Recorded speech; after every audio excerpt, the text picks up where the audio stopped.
भाइयों, आज मैं आपके लिए एक नई वीडियो लेकर आया हूँ निकल इलेक्ट्रोप्लेटिंग के बारे में। इसकी इंक्वायरी अधिक आ रही थी, लोगों को समस्याएं अधिक आ रही थी जो मेरे व्यूअर्स हैं। इसी के रिगार्डिंग मैं ये वीडियो बना रहा हूँ।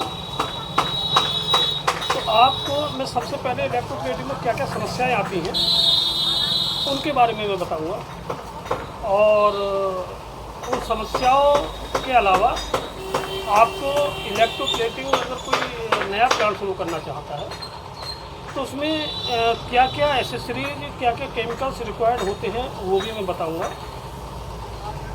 तो इस वीडियो को कृपया पूरा देखें, सब्सक्राइब करें चैनल को, बेल आइकन दबाएं, लाइक करें, जिससे मैं अधिक से अधिक वीडियो बना सकूं और आप लोगों की हेल्प करूं। जो लोग निकल इलेक्ट्रोप्लेटिंग के बारे में जानते हैं उनके लिए कुछ भी नहीं है, बहुत आसान चीज़ें हैं, बट जो लोग नहीं जानते हैं उनके लिए सब कुछ है। तो जो लोग ना जानते हैं वो कृपया करके देखें, और जो जानते हैं वो फालतू के कमेंट ना करें, क्योंकि हर आदमी एक्सपर्ट होता है और जो जानने वाला है, और जो नहीं जानने वाला है वो आदमी एक्सपर्ट नहीं होता है। हम केवल उन लोगों के लिए वीडियो बना रहे हैं जो लोग नहीं जानते हैं और या कम जानते हैं, उन लोगों की सेवा के लिए हम ये वीडियो बना रहे हैं।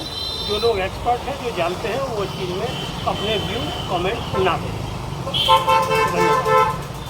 अब मैं सब्जेक्ट पर आता हूँ, निकल प्लेटिंग में किस किस तरह की समस्याएं आती हैं। देखिए, सबसे पहली समस्या है किसी ने कोई नया प्लांट लगाया, उसमें उसकी समस्या होती है सब प्लेटिंग नहीं आ रही, उसको जानकारी कम होती है तो उसमें कई समस्याएं आती हैं। उसने कहा भी मैंने सब कुछ करके देख लिया, प्लेटिंग नहीं आ रही। तो उसमें सबसे पहले आपको स्टेप क्या देखना है, अगर प्लेटिंग नहीं आ रही है तो उसका कनेक्शन चेक करना है। रेक्टिफायर होता है, रेक्टिफायर में प्लस माइनस दो करंट होते हैं। माइनस करंट को हमें लगाना है कैथोड पे। कैथोड माइनस होता है, माइनस करंट पे कैथोड पे हमें उस पीस को लगाना है जिसके ऊपर हमें प्लेटिंग करनी है। और प्लस करंट होता है एनोड। एनोड के ऊपर हमें लगाना है उस मेटल को जिसकी हमें प्लेटिंग करनी है। जैसे हम अभी निकल की बात कर रहे हैं तो हम एनोड पे निकल प्लेट टांगेंगे, और अगर कोई ट्रायल कर रहा है 1-2 लीटर में तो वो स्टील के प्लेट टांग कर भी वो ट्रायल कर सकता है। 1-2 पीस निकल जाते हैं, कोई दिक्कत नहीं है। तो ये तो करंट की बात हो गई। अगर किसी को पता ही लग रहा है भाई हम एनोड नहीं जानते, कैथोड नहीं जानते, प्लस नहीं जानते, माइनस नहीं जानते, तो वो तारों को चेंज करके देखते हैं। जो कनेक्शन के तार आ रहे हैं, 2 तार आएंगे, 2 तार आपने जिस तरह से लगा रखे हैं उनको दोबारा से उलट के देख लें, उसको चेंज करके देख लें। अगर प्लेटिंग आने लगती है तो समझो आपकी करंट की समस्या है, वो समस्या दूर हो गई। ठीक है। दूसरा है कि केमिकल के अंदर कुछ ऐसी चीज़ें डल जाती हैं जिससे प्लेटिंग आनी बंद हो जाती है। तो उसमें सबसे जो मेन केमिकल होता है इलेक्ट्रोप्लेटिंग में जो होता है क्रोम केमिकल। तो जहाँ पर क्रोम की प्लेटिंग होती है साथ में निकल के, तो वो ये चेक कर ले कहीं क्रोम का कोई ट्रेसेस, क्रोम का कोई केमिकल तो निकल में नहीं चला गया है, और अगर चला गया है तो उसको चेक कराएं। चेक कराने के बाद में वो टैंक सही हो जाएगा। अगर किसी को इस तरह की समस्या आ रही है तो मेरे डिस्क्रिप्शन में मेरा मोबाइल नंबर है, वो मुझे व्हाट्सएप करके मुझसे राय ले सकता है। केमिकल भी मेरे पास कोरियर से भेज सकते हैं, मैं चेक भी करवा सकता हूँ, और उस केमिकल में क्या कितना डलेगा वो मैं आपको राय दे सकता हूँ। इसके अलावा दूसरा मुद्दा होता है कि अधिकतर व्यूअर्स की कंप्लेंट होती है कि हमारे टैंक में दाना आ रहा है। दाना रफनेस बोलते हैं उसको टेक्निकल भाषा में। जो हाथ पीस के ऊपर प्लेटिंग करेंगे, पीस के ऊपर आप हाथ फिराएंगे या कोई चिकना कपड़ा फिराएंगे तो वो अटकेगा, मतलब उसमें हल्की हल्की दाना आ जाता है जो हाथ में चुभता है। हाथ को फेरेंगे उसके ऊपर तो वो चुभेगा। तो वो देखिए वो समस्या होती है फिल्ट्रेशन की। पानी के अंदर फिल्टर चलना ज़रूरी है।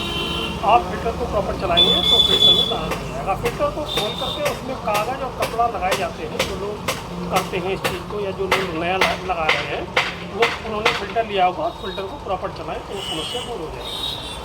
दूसरा, दाना आने की एक वजह और होती है कि हमारा छोटा टैंक है, हमने ब्राइटनर एक्सेस कर दिया। तो ब्राइटनर एक्सेस होने से कंडक्टिविटी बहुत हाई हो जाती है, और जो दाना है वो पीस के ऊपर चिपकने लगता है, खासतौर पर हाई करंट इसमें दाना आने लगता है। तो आप ब्राइटनर को रिड्यूस करने के लिए क्या करेंगे, इसमें आपको पहचान ये है कि हाई करंट पे जहाँ पे करंट ज़्यादा लग रहा है, जो एनोड के पास का हिस्सा है पीस का, जिसके ऊपर हम प्लेटिंग कर रहे हैं, एनोड के जो ज़्यादा करीब हिस्सा पड़ेगा उसको हाई करंट बोलते हैं। तो उस हिस्से पे प्लेटिंग बहुत तेज चमक आएगी, दाल किया है। तो इस तरह की कंडीशन अगर है तो आप टैंक का पीएच थोड़ा सा डाउन कर लें, सल्फ्यूरिक एसिड, गंधक का तेजाब जिसे बोलते हैं, उसको डाल करके पीएच उसका 4.6 से थोड़ा सा नीचे कर लें, और उसमें कंपनी के केमिकल्स आते हैं, प्रोप्राइटरी केमिकल, तो सिक्विस्ट्रेंट बोलते हैं जनरल भाषा में, जो एक टेक्निकल वर्ड है सिक्विस्ट्रेंट। अलग अलग कंपनी का जो उसका ब्रांड नेम होता है अलग अलग होता है, लेकिन आप उसको सिक्विस्ट्रेंट के नाम से ले सकते हैं। और वो भी उसमें आप जो है 2 ग्राम पर लीटर डाल देंगे तो वो आपका ब्लैकनेस काफ़ी हद तक कम हो जाएगा, अगर ब्राइटनर की वजह से है तो। और ब्राइटनर बहुत अधिक एक्सेस नहीं डाला है तब ये जो दिक्कतें हैं रफनेस वगैरह की, ये तुरंत कम हो जाएंगी। आप ब्राइटनर जो होता है कंपनी का चमक के लिए केमिकल आता है, प्रो ब्राइटनिंग केमिकल, उसको डालना बंद कर दें ऐसी कंडीशन में 1-2 दिन के लिए, तो आपकी वो समस्या बहुत खत्म हो जाएगी। तो ये बात हुई रफनेस। अब एक और बहुत मेन समस्या है ब्लैकनेस की। निकल करते करते कुछ लोगों को ये आता है कि भाई हमारे पीसों में ब्लैकनेस आ रही है। कई बार हाई करंट पे आती है, कई बार लो करंट पे भी आती है, और कई बार हाई करंट अच्छा आता है, लो करंट पे समस्या आती है। ये समस्या थोड़ी ज़्यादा होती है। तो इसके अंदर अगर हम कॉपर प्लेटिंग कर रहे हैं, जिंक प्लेटिंग कर रहे हैं, ब्रास प्लेटिंग कर रहे हैं, और वहीं पे हमारा सेटअप है निकल प्लेटिंग का, तो कई बार क्या होता है निकल, जिंक या कॉपर या ब्रास, निकल में अगर ब्रास, कॉपर और जिंक इनमें से किसी भी केमिकल का थोड़ा असर जाएगा, चाहे वो धुलाई से जाए या किसी भी तरीके से चला जाए, तो उसमें ब्लैकनेस लो करंट पर आनी शुरू हो जाएगी। तो वो देखिए उसमें क्या होता है, उसमें डमी निकल आते हैं, एक कोरोगेटेड स्टील की लोहे की एक सीट होती है, उसको प्लेटिंग कराते हैं, धीरे धीरे वो चीज़ दूर होती है। और बहुत हल्का फुल्का क्या है, तो उसके लिए वही है कि पीएच रिड्यूस करें, और जो मैंने अभी रफनेस के लिए बताया था सिक्विस्ट्रेंट जो आता है, वो सिक्विस्ट्रेंट उसमें डालें, तो उससे ब्लैकनेस जो है वो कम हो जाती है। और केमिकल में चेक कराएं बोरिक एसिड की परसेंटेज पूरी है या नहीं। बोरिक एसिड कम होगा तब भी हल्का सा ब्लैकनेस टैंक में आता है। दूसरा है चमक ना हो, बोले सब टंकी सही है, सफ़ेद आ रहा है, चमक नहीं आ रहा। तो चमक अगर नहीं आ रही है तो आप पहले पीएच चेक करें उसका। पीएच अगर ज़्यादा नीचे होगा, मीन्स 4.4 होगा, 4.6 होगा, 4.8 होगा, तो चमक थोड़ी हल्की आएगी। तो पीएच जो है आप 5.1 करके चलाएं तो चमक आपको अच्छी आएगी। और जो बात के कंटेंट्स हैं चमक की कंडीशन में, बात के जो कंटेंट्स हैं सब निकल सल्फेट है, निकल क्लोराइड है, बोरिक एसिड है, ये तीनों चीज़ों को चेक कराएं कि टंकी के अंदर कितने ग्राम पर लीटर हमारे मौजूद है। ये अगर कम ज़्यादा होंगे, इसका रेशो डिस्टर्ब होगा, तो आपको चमक में समस्या आएगी।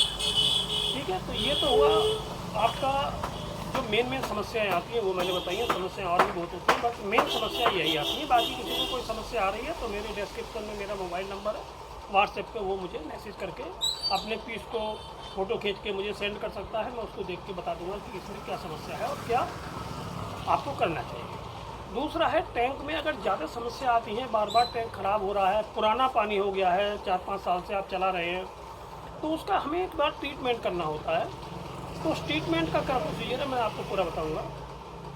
देखिए टैंक में आप जो है जब आपको 2 दिन की छुट्टी मिले, क्योंकि ट्रीटमेंट करने के बाद टैंक को 2 दिन के लिए छोड़ना पड़ता है, उसमें काम नहीं कर सकते, बंद करना पड़ता है पानी को फिल्ट्रेशन के लिए। उसमें गंदगी हम नीचे बैठा दें केमिकल डाल के, और ऊपर से पानी को निकाल के उसको दोबारा फिल्टर किया जाता है। तो उसमें क्या करते हैं हम, उसमें सबसे पहले क्या करना है कि जो हमारा हवा फिल्टर और ये सब है, इसको बिल्कुल आप ओके कर लेंगे ट्रीटमेंट करने से पहले।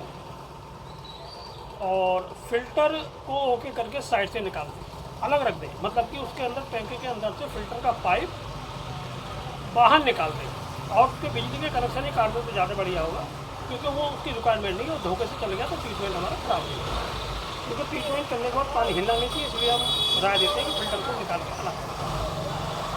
इसके बाद सबसे पहला स्टेप है फिल्टर आप निकालेंगे।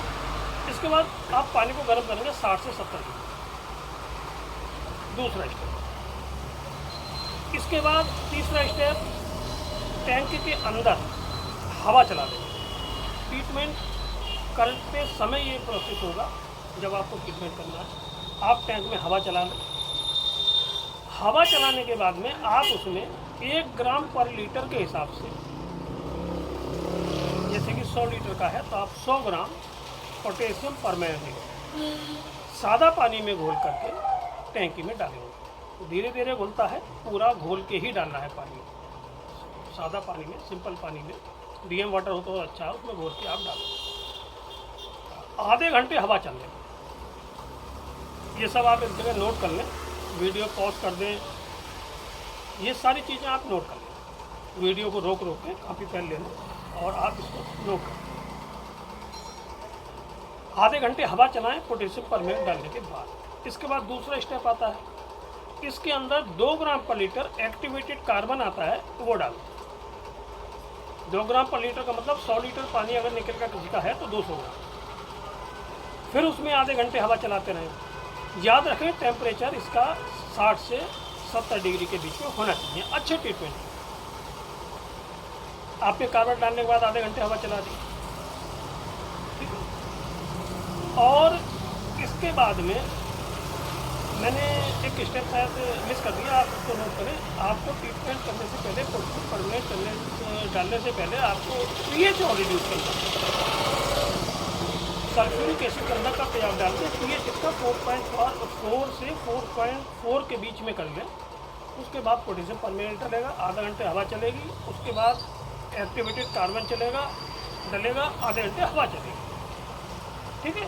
तो ये प्रोसेस हो गया। ये जब आधा घंटे हवा चल जाती है एक्टिवेटेड कार्बन डालने के बाद, तब आप इसमें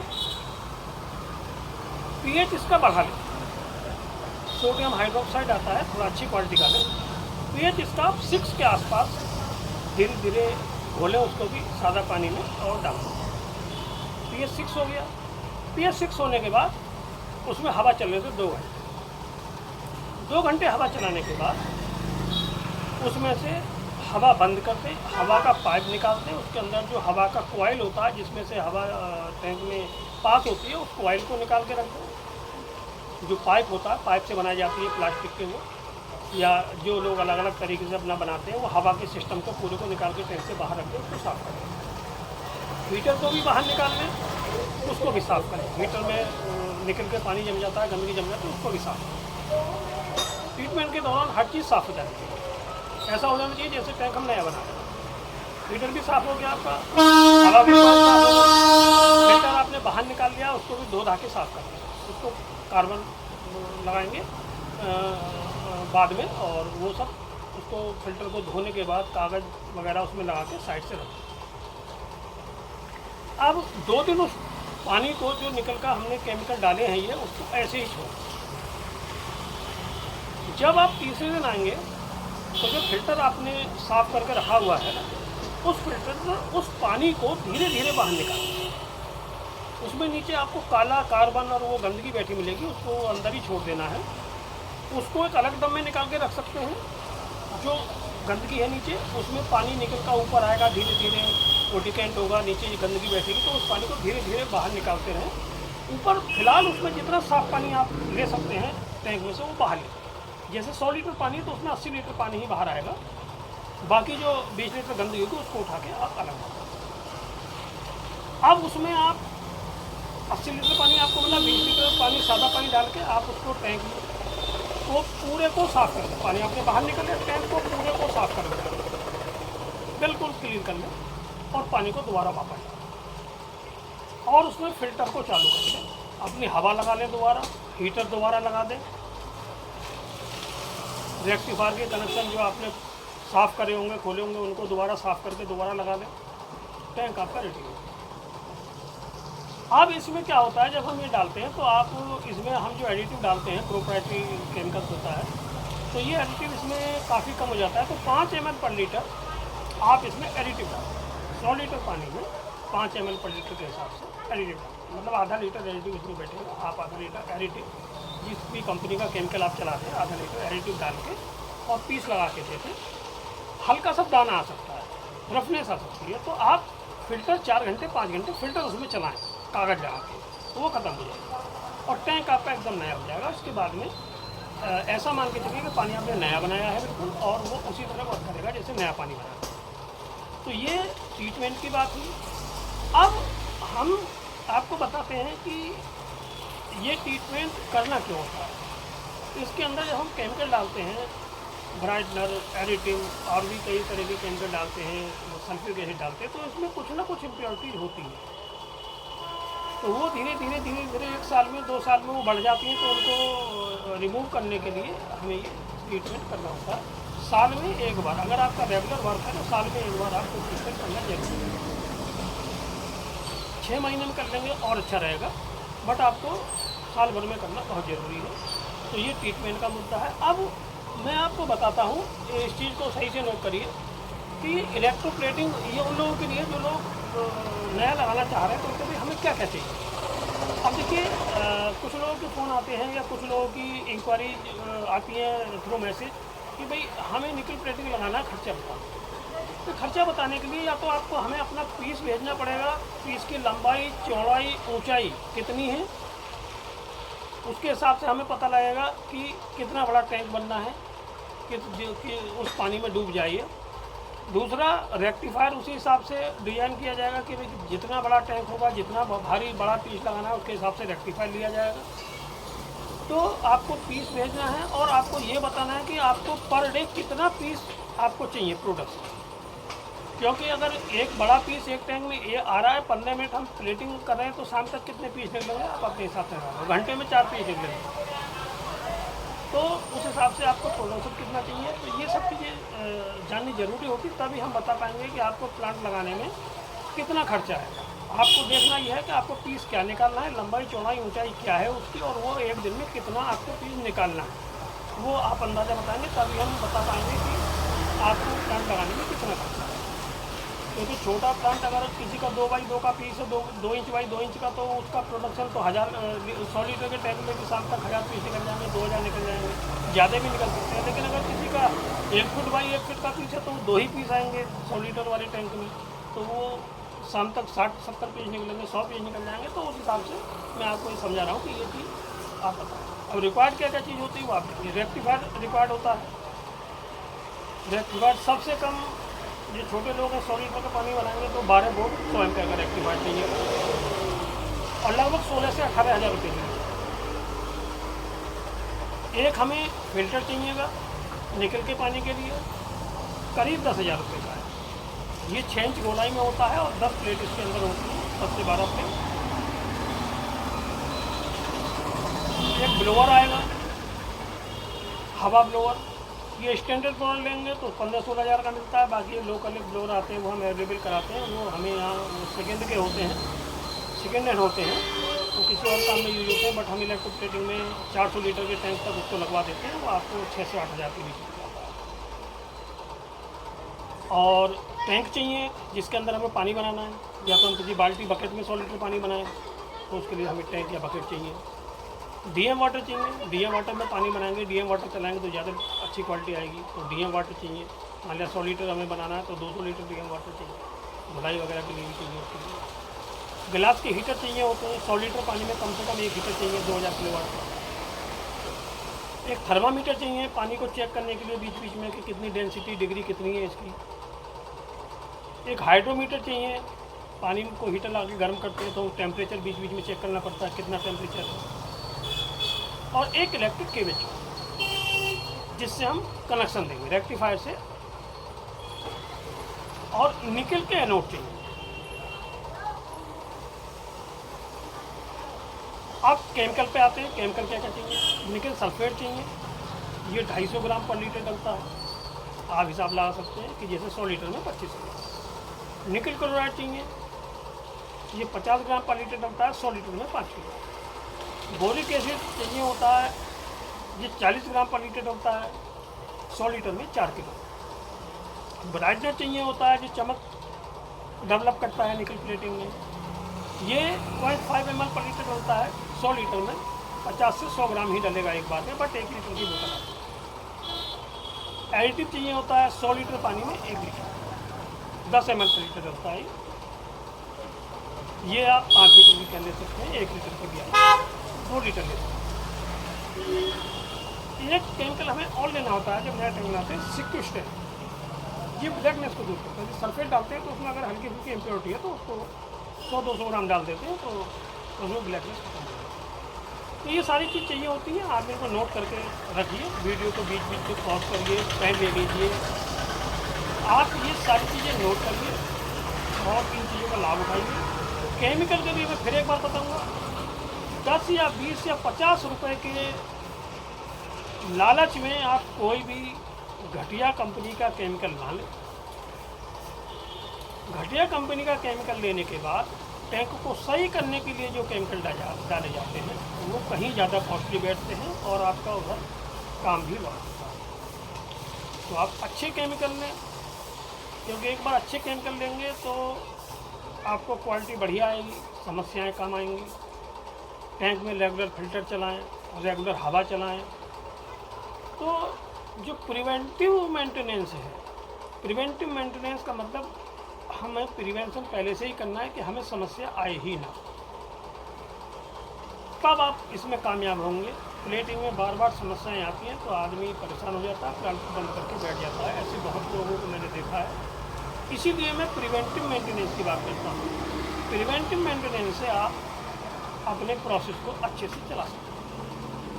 केमिकल आप अच्छी कंपनी का लें, अच्छी क्वालिटी का लें। कई बार एक छोटी कंपनी की क्वालिटी भी कई बार अच्छी होती है, मैं इस बात की बात नहीं कर रहा हूँ, बट आप जानें कई बार किसी बड़ी कंपनी का कोई केमिकल भी अच्छा वर्क नहीं करता है। ये बड़ी बड़ी कंपनियां भी जानती हैं कि हमारे पास ये टेक्नोलॉजी बहुत अच्छी है और ये टेक्नोलॉजी बहुत अच्छी नहीं है। तो ये आप किसी एक्सपर्ट आदमी से राय दें, आप मुझसे भी राय ले सकते हैं। ज़रूरी नहीं है कि आप किसी एक कंपनी का केमिकल चला रहे हैं तो, क्योंकि दुकानदार तो चाहता है कि अगर आप किसी एक कंपनी के पास गए, उसके पास डिस्ट्रीब्यूटरशिप है, डीलरशिप है, कहेगा सब इसी कंपनी का ले जाओ। दुकानदार चाहता है, बट आप अपने विवेक से काम करें। आप किसी कंपनी के पास जा रहे हैं तो ये नहीं है कि सब केमिकल हमें उसी कंपनी का दे दो। हर केमिकल एक कंपनी का अच्छा नहीं होता है, मुझे अनुभव है इस चीज़ का। मैं किसी कंपनी का नाम लेकर के मैं प्रोडक्ट बताना नहीं चाहता, अदरवाइज़ बहुत बहुत अच्छी कंपनियों के कुछ प्रोडक्ट ऐसे हैं जो बिल्कुल ख़राब मार्केट में बिकते नहीं, और कुछ केमिकल उसी कंपनी के इतने बढ़िया हैं कि उस कंपनी के अलावा दूसरा कोई लेता नहीं है। तो इसलिए आप जो है अपने विवेक से काम लें, लोगों से सलाह करें और उसी हिसाब से केमिकल लें जिस कंपनी का जो केमिकल बढ़िया है। धन्यवाद, नमस्कार।